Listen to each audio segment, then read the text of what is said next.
Hello, everyone. It's another Sunday evening, and I am Musaiwa Mesale. You can call me Uwa if you don't want to bite your tongue.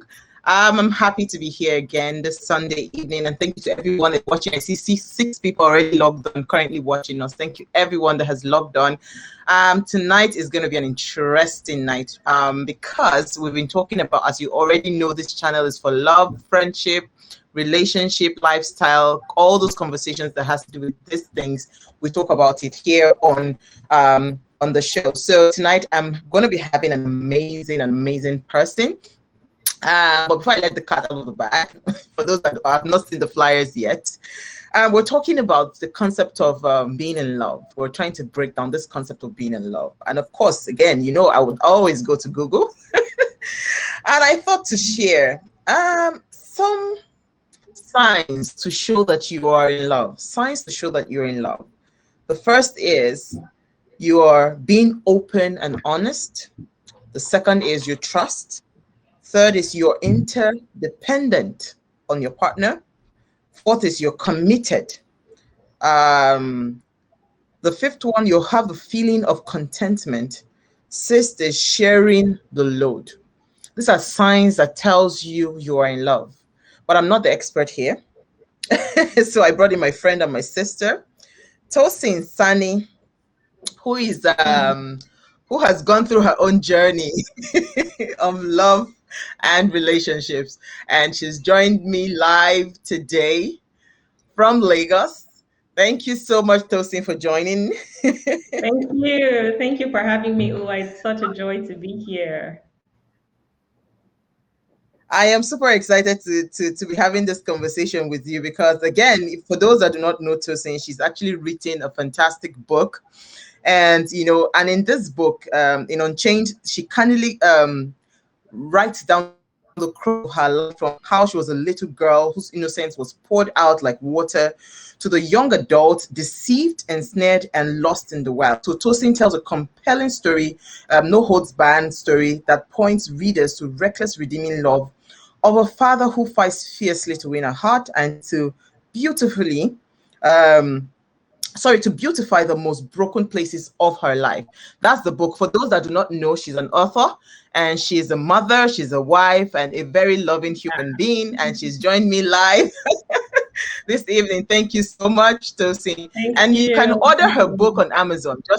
Let me just put it out there, but I'll still say it again at the end of the show. But thank you so much again, Tosin, for joining me this evening. You're welcome. All right. So when I wanted to have this conversation of the concept of being in love, of course, the reason we're talking about things around relationship and friendship and all of that is because most times people just feel like, you know, I'm in a relationship and they have so many high expectations when it comes to relationships, right?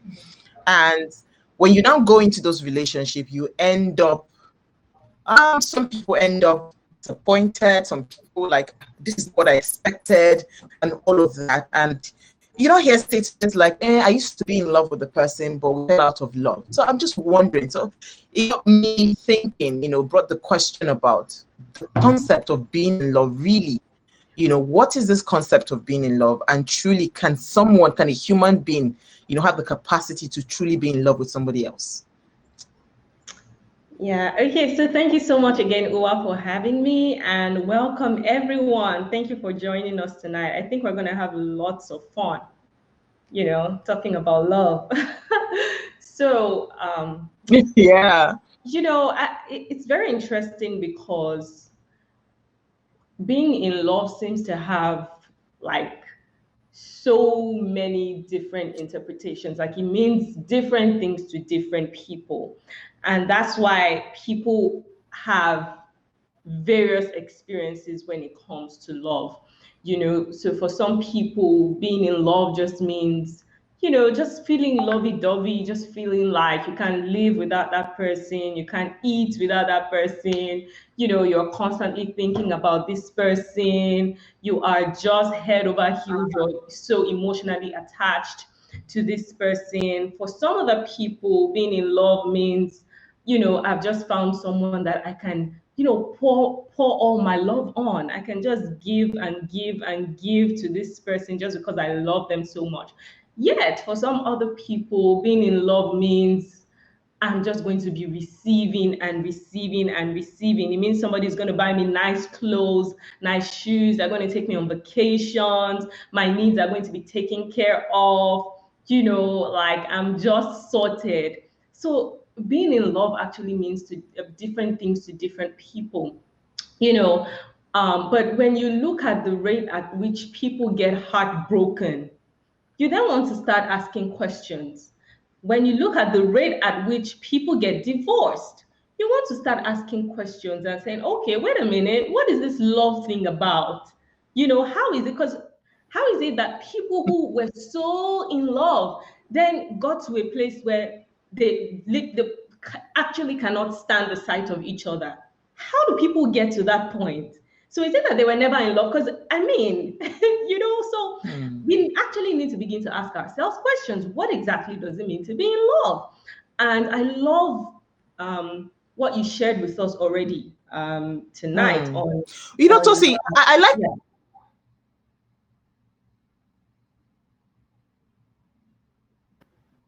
Oh, sugar. No, you're back. Network today. You're good. You're back. Network.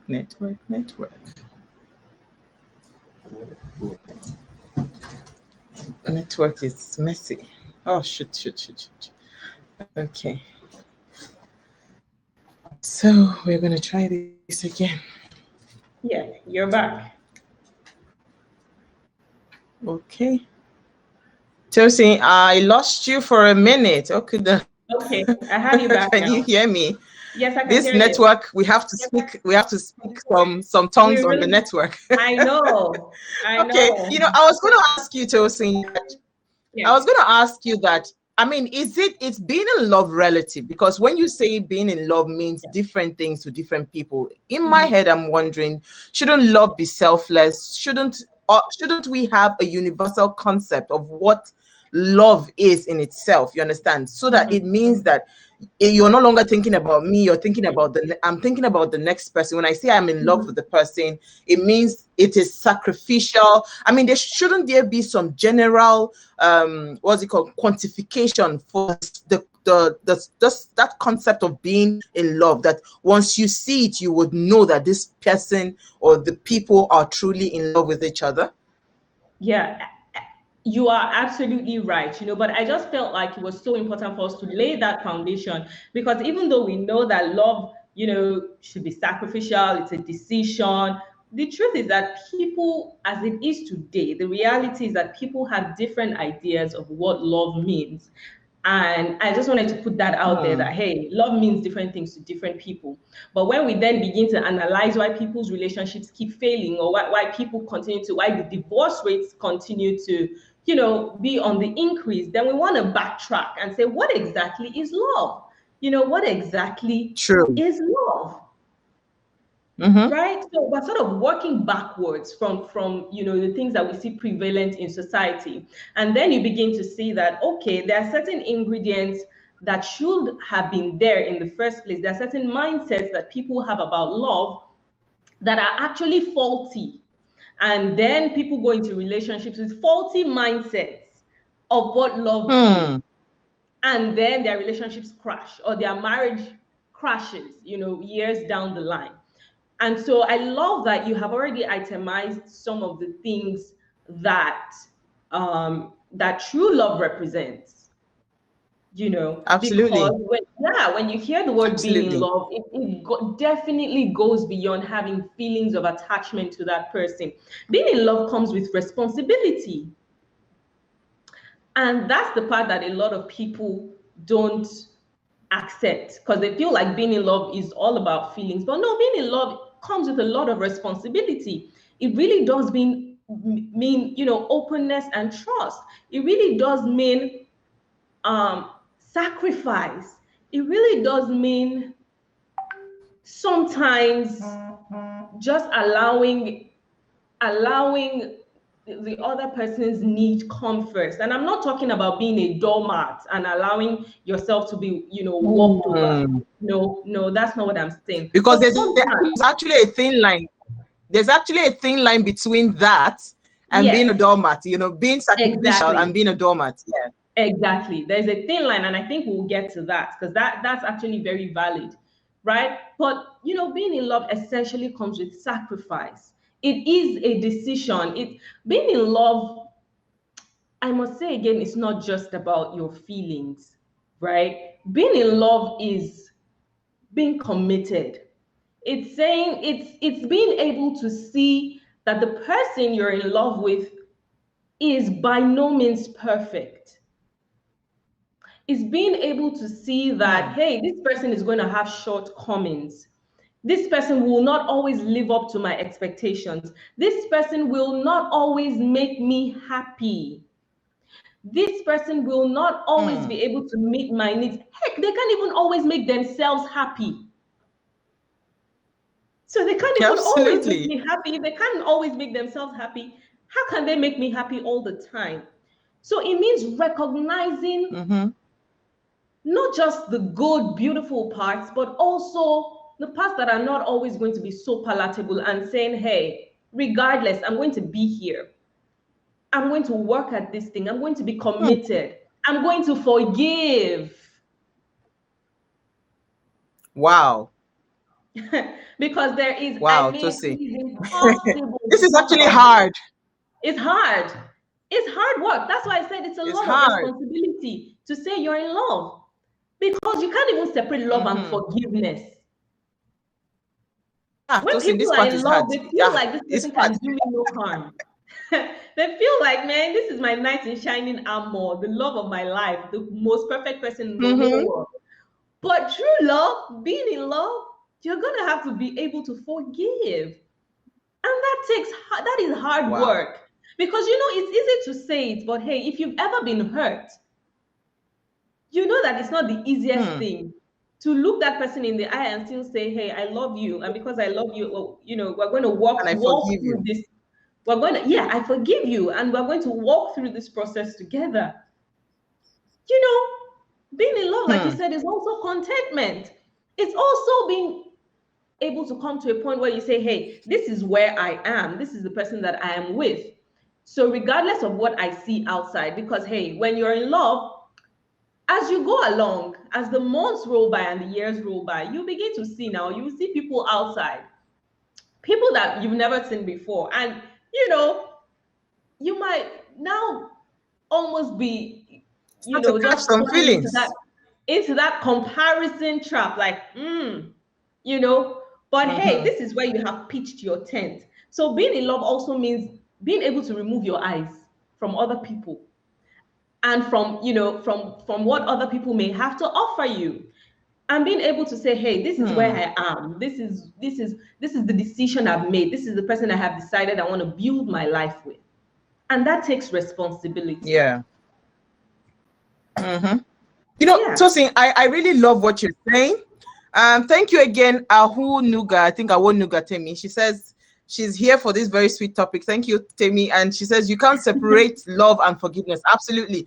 Tosin, you're really touching a very, very sensitive spot for me, because so is it possible that the reason we're having high rates of divorce, high rates of what's it called, infidelity in marriage, cheating and all of that, is that we are married to people that we are not in love with? Because if you are in love with someone, I think you would be able to stay faithful, stay committed, stay true. Even you, like you rightly said, you'll be able to remove your eyes, even when the temptation is actually glaring outside, because you say you are in love with this person, you are able to commit. So is this possible that we're having a lot of marriages and relationships that are loveless? They are not, they don't even understand that concept of being in love. They're just married.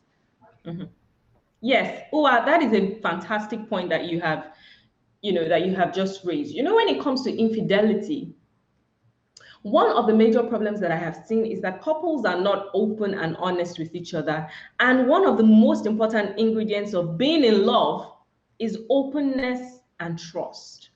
Because you see, there's something about openness and trust that garrisons you and sort of just provides guides you, honestly, from falling into the trap of cheating or of infidelity. And I'll give you an example.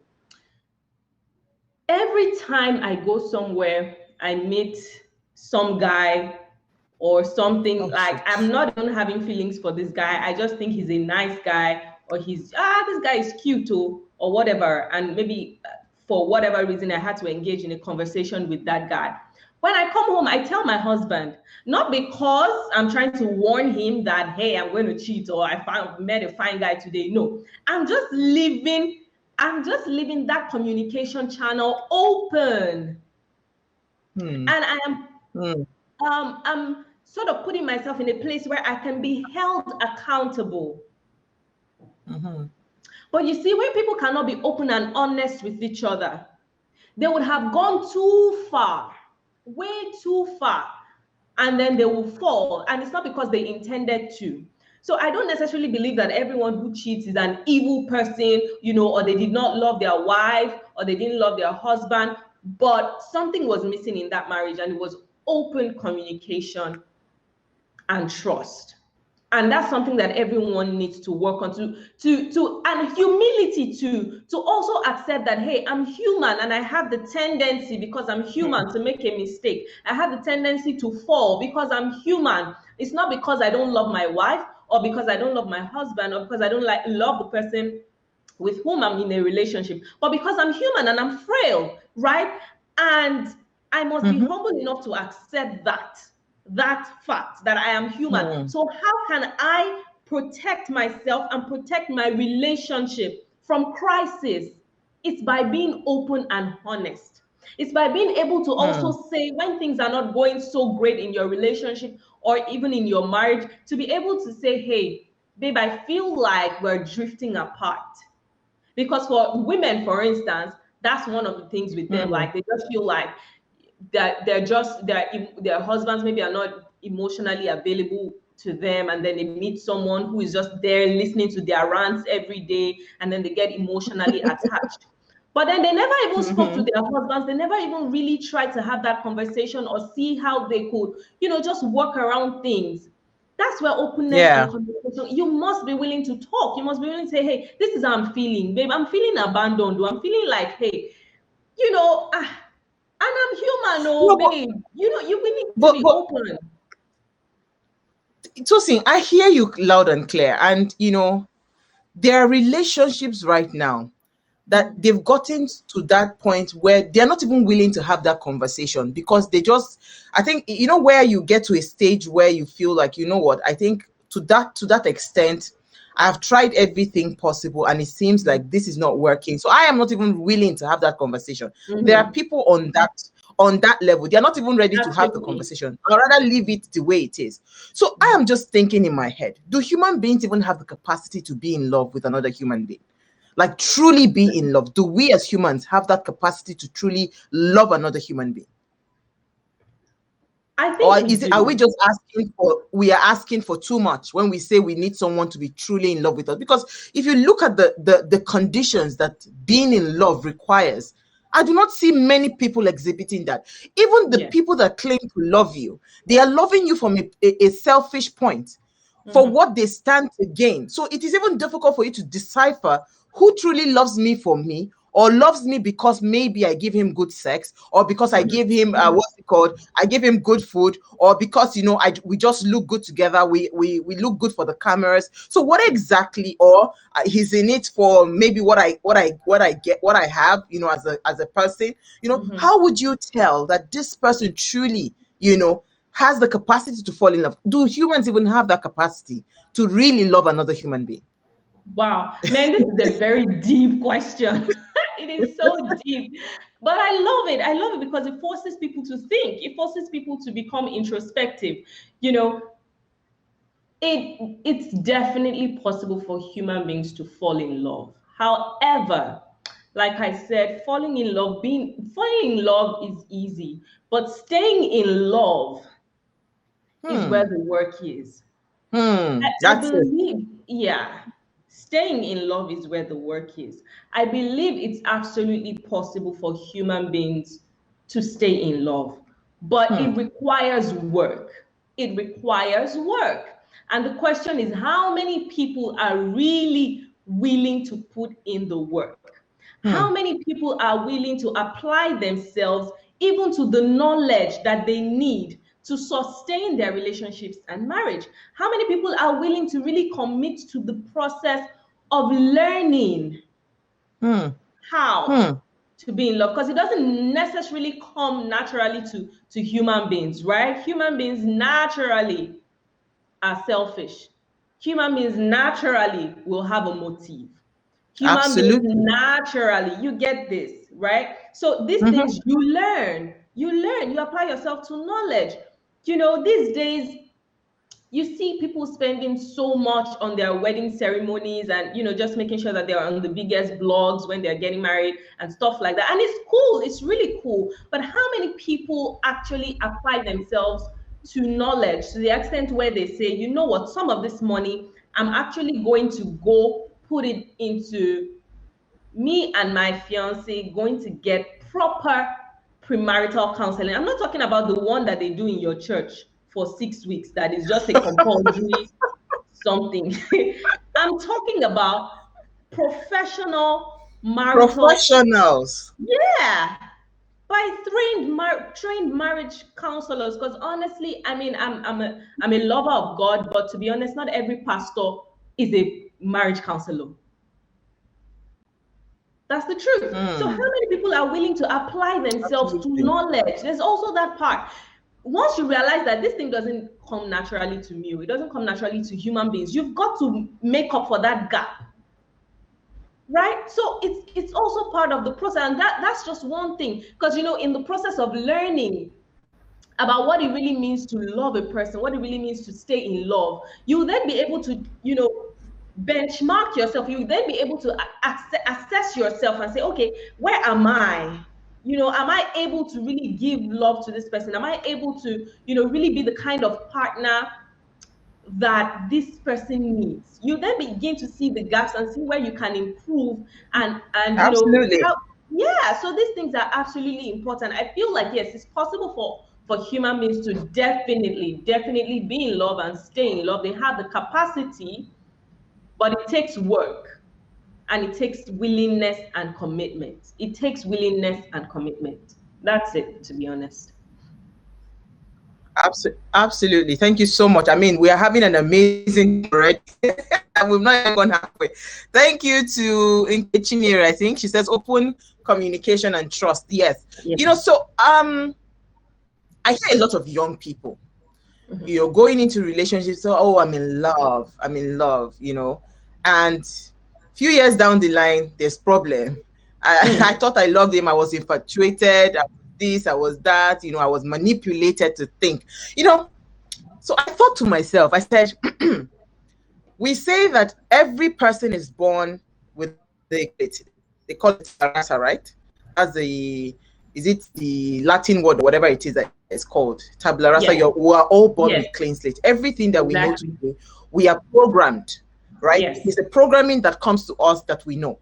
So if we are programmed to think that we love a certain person, is it possible that even in the concept of thinking we are in love, human beings can truly manipulate you to think that you're in love? Because where you see cases of young people saying, oh, they're in love, and tomorrow they're out of love, next tomorrow they're back in love, how are you able to differentiate that this is not someone just trying to play tricks on my mind, making me feel like I love the person? Because I have people manipulate you to think that you are in love with them, right? But it is just a higher level of manipulative, what's it called, mechanism or whatever it is that they use. So how are you able to differentiate genuine love, that this person genuinely loves me, or the ones that are actually there just to manipulate you to think that you are in love to get whatever it is that they want? Okay, I love it. It's such a fantastic question. And like you said, many people really do fall into this trap. But the first thing that I would say here is, if a person does get manipulated into thinking that they're in love with someone else, it is a very big pointer to the fact that that person in herself or in himself, as the case may be, is in a place where they are not whole. If you can be manipulated into thinking that you're in love with somebody else, you're not in a wholesome state yourself. Because you see, and that's the thing, it's a very risky adventure to fall in love when you have not come into a place of self-love, self-acceptance, when you have not come into your own, you're into a place of identity and just being convinced about who you are. Because you see, the moment you are whole, you are in a place where you are stable, you are grounded in yourself, grounded in your identity, you can smell a phony easily. That is the truth. You will repel. There are certain kinds of people that will come your way. Your spirit will repel them because you know who you are. You know what you want. It's so powerful, these things. It's so powerful, Uwa, to see that there are people who every single time they continue to attract the same kinds of people. They continue to attract abusers. They continue to attract people who take them for granted. They continue to attract people who are emotionally unavailable. They continue to attract people who manipulate them. It's because that's what they give off. That is the aroma that they are producing. That's the fragrance that is coming forth from them. And that's what they are attracting. People like that. So you see, it first begins with yourself. Absolutely. You have no business trying to find out whether someone else is manipulating you. If you are confused, you need to begin to look inwards and begin to say, hey, why am I feeling this way? Why is somebody manipulating me? Who am I in the first place? So people need to come into a state of self-awareness. You need to begin to deal with the baggage in your life that makes you feel so needy, that makes you appear so needy that someone can come into your life and manipulate you and play mind games with you. If you're whole, you will be able to tell when someone is trying to play mind games with you. You will know. You'll be like, no, this is not it. This is so deep, because I know someone currently going through this right now, and it is almost like every relationship that comes her way, it is beating upon beating. So in her mind now, she has programmed that if a man doesn't beat her, he does not love her, is not in love with her. And this is what we see all the time. So I'm trying to wrap it in my head. How do I get that kind of a person to begin to see who she is? Because if you are in love, you must first of all be in love with self before you can love another human being. I mean, that's what I hear you say. You must love yourself. You must be in love with yourself before you have the capacity to give love. You cannot give what you do not have. Yeah. So if you love yourself, will you deliberately carry a boxing glove and punch your eyes until it turns purple or pink? You know? Exactly. So tell me, how do we even begin to break this concept, of self-love to people, that you need to love yourself before you have the capacity to even be in love with somebody else? Yes. You know what, Uwa? I'm not going to even try to sugarcoat this. A lot of people are dealing with self-hate. A lot of people look in the mirror and they absolutely do not like who they see. Yet they want someone else to love them. And this is something that people need to really begin to pay attention to. And it's hard for people to admit these things. It's hard for people to admit that they don't love themselves. It's hard for people to admit that they look in the mirror and they feel disgusted by who they see. It's hard for people to admit that they feel less than other people. But that's what we see. People feel like they're not as good as XYZ, they're not as pretty as A, they're not as talented as B, for different reasons. And what I have found is that so many people carry baggage from as far back as when they were children, that they don't even remember anymore. They cannot connect what happened in their childhood with what they're experiencing now. And so they don't know that it's a lot of the things that happened as far back as 30 years ago is what is still playing out in their lives because they have never dealt with it. There are people who never received love from their parents, Uwa.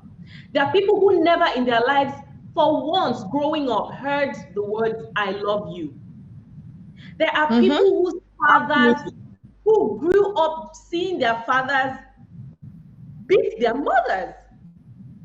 And that's what they've always known. And their mothers stayed in the marriage. And their mothers raised 5 children in an abusive marriage. And all the 5 children are seemingly doing okay. So they feel like, okay, well, it must not be that bad if a man is beating me. It's the mindset that has been planted since they were kids. People have history of, sexual molestation. So many people. I always say that I know more people who have been molested at least once in their lives than those who have not experienced any sexual molestation. I actually know more people who have been molested than people who have not been molested. Right? And I have my own story too. And people grow up with these things. People grow up with these baggages. People grow up with these mindsets. People have been called names growing up by their parents, by their uncles, by their aunties. You are a stupid girl. You are olodo. You don't know anything. You are dull. You are dumb. You are fat. You are too thin. Your head is too big. You are not smart. And people have taken on this label. They have lived it out all their lives, but they don't know that it is these things that happened in their childhood that is affecting them now. So they have grown into these women who love themselves. They don't even like themselves. No, they don't even love. So how can you even be in love with somebody else? You would continue to attract the wrong sets of people if you don't deal with these things. So that's where we need to start from. People need to begin to ask themselves. Let me take Morenike Basharu's comment. Thank you. Absolutely. Let me take Tosin, let me just take a comment. It says, Morenike, thank you for joining. It says, lack of understanding. The true definition of love makes people use the word love to describe infatuation, fondness, or obsession. And I mean, that's because, you know why this topic, it's a bit cracking in my head. Because if you understand what love truly means, you won't use that word carelessly to say you love someone. You want to get into a girl's pants or a woman's pants, you tell her, I love you, because you want to get into her pants. But what it registers in her head is the true definition of love. Then when you are done with whatever it is that you have done, you let her go. At the end of the day, she's feeling used, and she does not. So I am begging people, I am begging you out there, whoever you are loosely, because when you say you are in love with someone, there are some things that can never mix with love. Do you get my point, Tosin? And this is where I see a lot of problem, because people just want to take advantage of a girl or a guy. They use that word loosely, say, I'm in love with you, and you are not in love. You just want something, right? And if people truly understand what love means, maybe we'll begin to correct, some of the problems we are seeing today, the challenges we're seeing today, even with relationship, with marriages, with families, right? If a young girl has not experienced love from her home, for instance, how can a man outside give her love when the father figure that she has as a girl has not shown her what true love means, So she will continue to seek validation from outside all the time, So it's actually a very, very skewed, what's it called, lopsided definition or something like. It's just in my head. So when I sat down and I thought about it, we're having high rates of divorce. We're having high rates of infidelity. If you say you love someone, you should be committed to that person. If you say you love someone, the person should be able to trust you. Both of you should be interdependent. You shouldn't be depending on other people for some level of happiness. I find some people, they are happier in their home, outside of their home, than when they come back home. Then why are you in a relationship with that person? So Tosin, help me understand this thing. So, like I was saying, the first thing that people need to begin to ask themselves is, can I start with myself? Can I even leave this love matter, this someone else loving me and treating me right? Can I just put it aside just for a moment and focus on me? Yeah. So that I can begin to attract and give also the kind of love that is truly lasting. And so one of the things that people need to begin to do is to sit themselves down, have a conference call with yourself and ask yourself questions. Get food, get drink, sit down, balance well, get a notepad or a journal and say, today, I want to meet myself. I want to have a meeting with myself. And then begin to ask yourself questions. What do I believe about myself? I'm not talking about the confessions that your pastor has given you, or words of affirmation that you read in that book, that you say every morning that you don't even believe. But you say regardless. No, be honest with yourself. It's just you and yourself that are in that meeting. What do you currently believe about yourself? You will find all manner of things coming out. What do you believe about yourself? If you feel like you are not smart, write it there. If you feel like you are ugly, write it there. If you feel like you are too fat, write it there. If you feel like you are incapable of giving love and receiving love, write it there. Write everything that you believe about yourself. You will be stunned at the things you will see. And then when you write those things out, begin to then ask yourself, where did I get these ideas from? Who told me that this is who I am? How did I get to this point where I believe all these things about myself? How did I arrive at these conclusions about myself?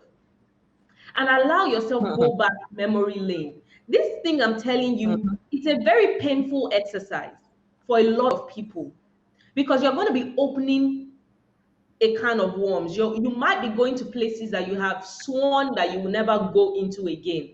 Like you have shut it down in your memory. But for the sake of yourself and for the sake of building a healthy union, relationship, for the sake of building love that will truly last, you must come into that place of wholeness. And you can never come into that place of wholeness unless you open up to yourself and answer those questions. Tosin, there's another question that comes to mind that someone said to me. I can't remember. I think it's one of my coaches. He said, if I introduce to you, would you fall in love with you? Like if I introduce you to you, would you fall in love with you? If the answer is yes, then it means you're in a good place. But if the answer is no, that you are not even going to be able to fall in love with yourself, then there's a problem. I was going to say, Tosin, because social media, right? Social media has brought in a new wave, that help, that you see this thing you talked about, where you begin to look at other people and you compare yourselves, compare yourself with other people and all of that. And you compare the love on social media, because it's been done in a certain way. How is social media affecting this concept of being in love? How is it disrupting things, or how is it making it better, or is making things, a bit worse or shallow? It's watering down the concept of love. Man, this one is big. It is big because it is amazing how social media is shaping people's definition of love. You have people literally building their lives, their own real lives, on the fake lives of other people, or on the half-truth of other people. You have people questioning their own quality relationship just because they see something on Instagram. And then they bring it into their relationship and they start acting funny. Because some people have gone to smile for the camera and they have posted pictures and people have commented couple goals, cute babies loading, and all of that. And they're taking trips, they're going to Hawaii, and you're seeing all these pictures, and the person you're in a relationship with right now, maybe he can only take you to Calabar for now. Or Ghana. Obudu. You know, Obudu right now. But he's a great guy. He's got a great heart. He's hardworking. And he's doing well. But no, because you have seen something on Instagram, it has become, it's the same reason why people clear their bank accounts to go do a wedding. Because, did you see what's that? Do you know who was the designer of that wedding dress? Mine too has to be like that. Social media, I mean, there's a lot to learn from social media, but we really need to know where to draw the lines. We really, really, really need to know where to draw the lines. Otherwise, you're going to just fall into such a trap that you have no business being in. Honestly, some of us, for this stage that we are in, as far as our emotional health is concerned, some of us need to go unfollow certain pages on social media because it's putting you in trouble. Honestly, you need to say that again. I'm telling you, you have to be honest with yourself. If you feel like, man, my heart can't take it. Like for some people, it's not even just comparison, it's jealousy. Like you be scrolling like that, you just be so jealous, and your heart is boiling, and you're like, God, why is this not me? Why is this not me? How can somebody be fine like this? Look at Uwa, see what she wears every day.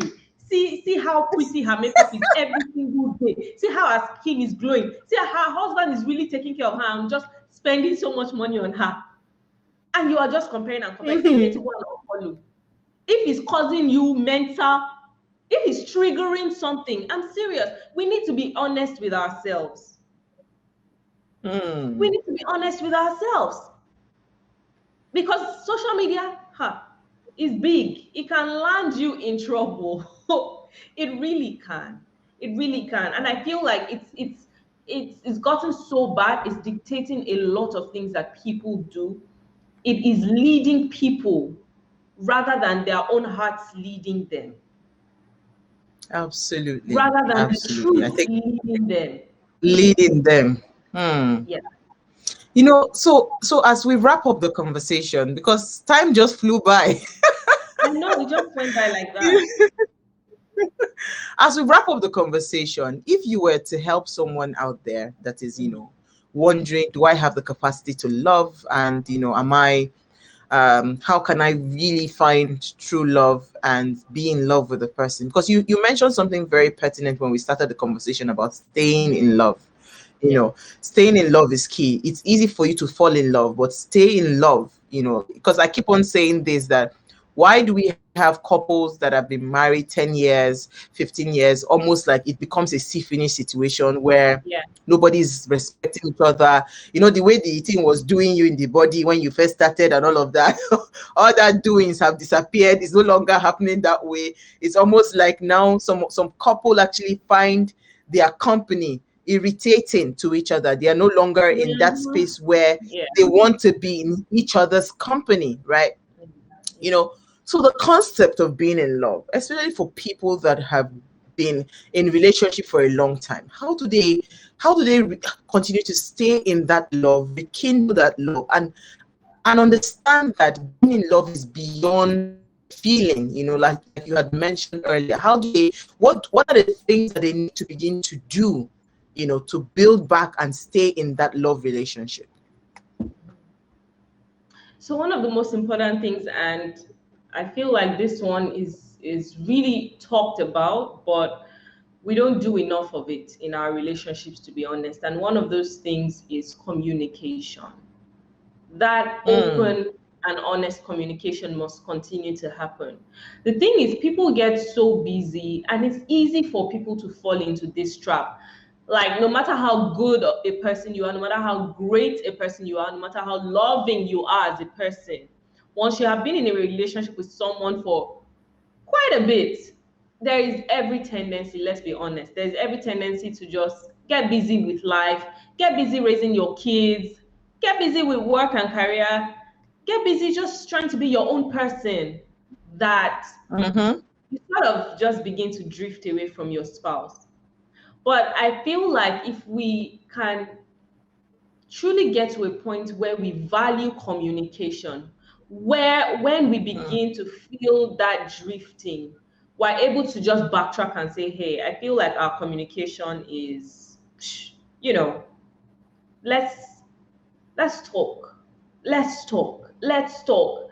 People are married for years and their communication is reduced to, they live in the same house, they eat together, they do everything, they see each other every day, but they're not really talking.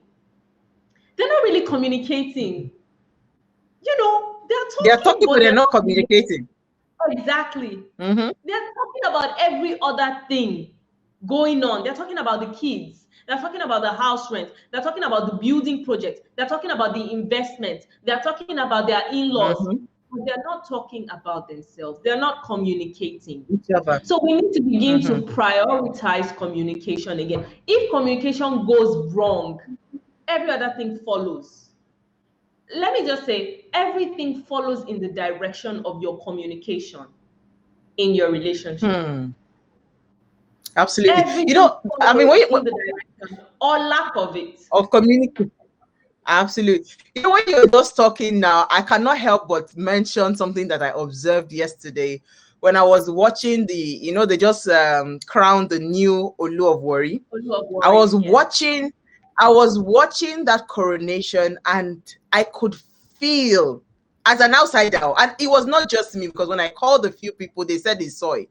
You know, when a man is in love with his wife, there are so many things that happens. I mean, you could see the way he was talking with his eyes with his wife, like, I got you. And this is what every woman needs. This is what every relationship needs. That ability to say, you know what, I can bank on you.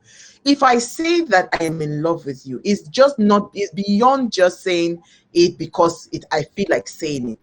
It is that feeling, you know, that confidence you carry. So you will wear your crown really, really high when you have that confidence that this guy got me any day, anytime. So when I was watching the Olu, you know, the way he spoke with his wife, with his eyes, I could feel that this guy, even in a position of power and authority, don't worry, you will always be by my side. You know, that assurance, that commitment that nothing can change the way we feel, or the way I feel about you, or the way we feel for each other. Nothing can come in between that. That is what I think is lacking, that is making a lot of homes break these days. But you were going to say something. I was going to say yes about the Olu of Warri and his wife, but you would also find, and this is where you begin to see also that this love thing is really partnership. You know, we haven't seen the behind the scenes of their life. I mean, I know a few things about his wife. I know people who know her, so I know a few things. But so I also know that she has stood for him. I also know that he has invested a whole lot into that marriage. I know that she has provided him with a lot of spiritual support, and she has stood her ground as far as that marriage and relationship is concerned. And she has been there for him, even when it wasn't looking like, you know, the throne was anywhere near. Right? So a man also looks at that and says, you know, this woman. So they have history. You know, so it's two ways. And I believe that, you know, one of the reasons she would also have been able to support him like that is because she has seen that, man, this man is a good man. So you see, it's so intertwined. Everyone has to be playing their own part. It's their role. Thank you, Tosin. Everyone has to be playing their own parts to make this thing work. You know, it really does take two to tango. Honestly, relationship and love is the one thing where it takes more than one person to make it work. No matter how sweet and beautiful and fantastic you are, if the other person is not willing to commit, it's going to be extremely hard. It really does take two. Wow. Absolutely. Oh my God, we've run out of time. But thank you again, Tosin. Can you quickly tell us about your book and where we can find it, you know? Oh, sure. Okay, so my book is called Unchained. My journey from broken to beautified. Unchained really is is about my life story. So I couldn't even go into any of the details of my life journey, but you will find that there. I talk about everything in my life, from being sexually molested to, you know, just being in a cycle of failed relationships, to searching for meaning and love in all of the wrong places, and to eventually being able to discover what was wrong, and just, you know, my journey to healing, and to how my life was just dramatically turned around for good, of course, by God. And He's the one that I owe, you know, all of the beauty that is in my life today. So Unchange, you can get on my website, www.tosinsunny.com. You can purchase it from there. You can also get it from Roving Heights. And you'll also find that link on my website as well. You can get it on Amazon, the paperback copy, and on Amazon Kindle if you'd rather read the e-copy. That's it. Thank you, Uwa, for the opportunity. Absolutely. Marianne says everyone has a part to play, or everyone has to play their part. Being in love is not one-sided. Absolutely. And thank you to everyone that joined. I mean, they stayed on to watch. And thank you, Tosi. I think we have to do this again. We have to do it. Yeah, I have some of my lovely friends here. Temi, Lauren, Awunuga, Marianne as well, Nkechi. Thank you guys for tuning in. Thank you. Thank you, Morenike. She's my friend as well. I don't know the other people. They didn't say hi, so we can't tell who is watching, except they wrote something on the comment section. Exactly. But thank you again. I mean, this has been an amazing conversation. I just want to leave our audience tonight with the fact that, I mean, Tosin has said a lot. If you know anyone that has to hear this, the link will be uploaded almost immediately. Just share the link. It's important for people to hear, because when we say, oh, we're in love, it is one thing to be in love. It is another thing to stay in love. I love that, what you said about staying in love. And it is the staying part that is actually the toughest part, because if you are in love, I mean, it's okay. I just fell in love at first sight. But how do you keep that love going, even when you do not feel like it? Because there are some days you're just not in the mood, but you have to still be, show love to that person because of the commitment required in being in love. Thank you so much, Tosin. I think we've had an amazing time with you. All right, so yeah, it was so much fun, and the time just flew by. Like that. Just like that. Well, we have to do a part 2. I mean, I always love great conversation. And here again on Conversations and with Uwa, it is always a fun conversation. We come to you live every Sunday at 8 p.m. We talk about everything. And it's very important to me that we are not talking to everyone, but we are looking for that one person that their lives will be transformed as a result of what we're doing here. So if you love anyone and you know anyone going through something that needs to hear tonight's broadcast, please remember to share the link. And God bless you all, and see you again next week Sunday. Enjoy.